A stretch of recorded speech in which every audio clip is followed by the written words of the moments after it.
Donc on se retrouvera la semaine prochaine pour le Grand Prix d'Autriche.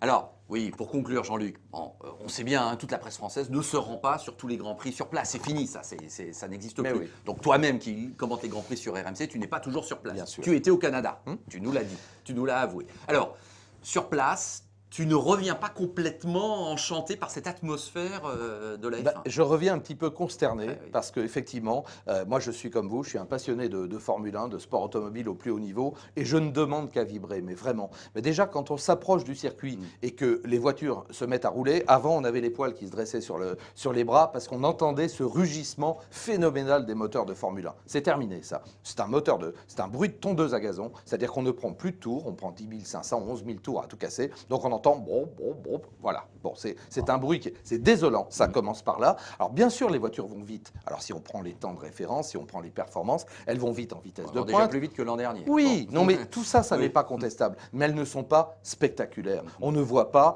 cette adhérence mécanique, c'est-à-dire les grandes glissades, les rattrapages. On a l'impression, je vais te dire, pour ceux qui ont joué au Scalextric ou au petit circuit électrique, c'est exactement l'impression que ça fait. Et c'est normal, puisque la majorité de la motricité, de la puissance d'accélération, elle vient de l'apport électrique. Donc on a l'impression d'avoir une voiture électrique qui sort comme ça. Alors ça bouge un petit peu, ça fuse, ça va très vite, mais c'est pas spectaculaire, c'est pas impressionnant. Et ça, c'est le premier point. Le deuxième point, même en étant accrédité, on ne voit pas les voitures. Jamais. C'est-à-dire qu'on ne peut pas accéder aux stands.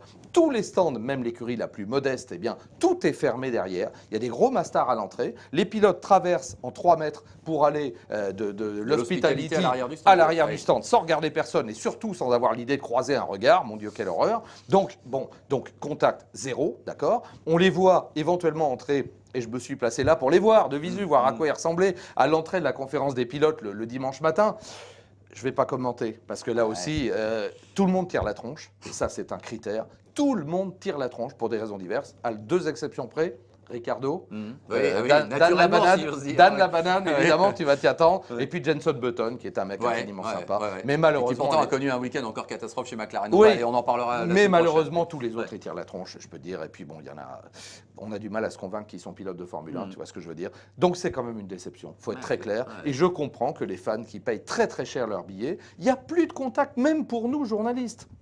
C'est impossible d'avoir ce qu'on avait avant, un petit échange avec un mécano qu'on connaît, avec un ingénieur, avec un fabricant de pneus. Tout ça est calibré maintenant, entièrement encadré par les PR, les relations presse, et c'est, moi je dis, dramatique. Donc finalement, la perception qu'en a le grand public, eh bien, elle est conforme à la réalité. Comment veux-tu que les journalistes fassent vibrer les gens qui les écoutent, qui les regardent ou qui les lisent, alors qu'eux-mêmes sont cantonnés dans une salle de presse et que la couverture effective d'un Grand Prix, c'est la même. Que tu sois en studio à Paris, que tu sois devant ton écran chez toi, si tu as le live timing et l'écran de télé, tu n'as quasiment pas plus d'informations que le journaliste qui est en salle de presse. Voilà, je l'ai dit, c'est désolant. Peut-être je tue un mythe, peut-être je casse encore un jouet, et j'en suis le premier désolé. Donc il faut que la Formule 1 prenne conscience de tout ça et prenne des mesures pour redonner, nom d'un chien, le contact du public. Et donc, par ailleurs, vous avez le débriefing Le Mans. Là, c'est autre chose, je peux vous dire. Voilà.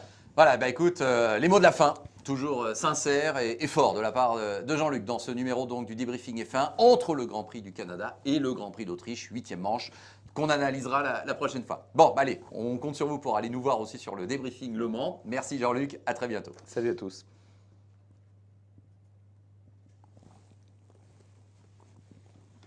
Bon, bah écoute,